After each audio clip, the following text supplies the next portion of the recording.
This really interesting one here is called Philippe Andre Meyer, and it has these very interesting little frilly kind of pagoda flowers. And there's another interesting one just about to come out there, and there's a few other ones coming out like here. Here looks really good. These species plicatus are sort of just starting to come over now. They've been out for ages. And there's some other, I think ordinary Neglanthus nivalis coming up there. There's quite a few different clumps of things coming up here. I think that this one here is called the Wizard. It's like an interesting kind of pagoda one with little spotted petals, and it's got a few coming up. And they're quite expensive. So we bought one bulb and it's now got 5 flowers. It was now 5 bulbs, so that's quite an increase. And then here, I think these are blonde Inga. These are like fly fishing. They're kind of just starting to turn over now.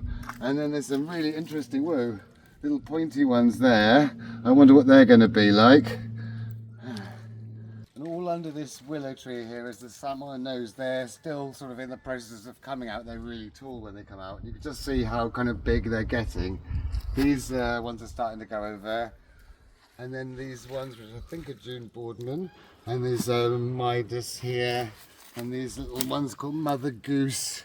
Now just loads of different ones going along up here. So a whole different collection. So that we've got some coming up at different times of the year, different times of snowdrop season. So the earliest ones we've got come up in December, but you can get some that come out in October, November. But the earliest ones we have early at December, and then the latest ones are all gone by April. So it's sort of a big season, but the ordinary ones only really come out for a couple of weeks.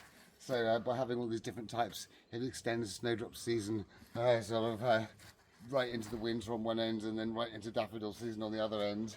And we've got this other little path so we can look at them from up here.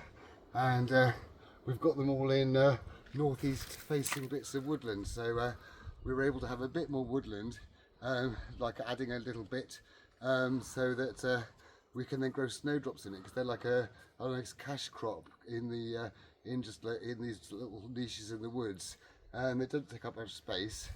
And some of these types will pay a fortune for. And just where you put one bulb, they spread in a few years into a whole big clump. So that's really good. Very good cash crop to have in like a hedgerows, woodland, and even in the garden. So don't take up much space and worth a fortune.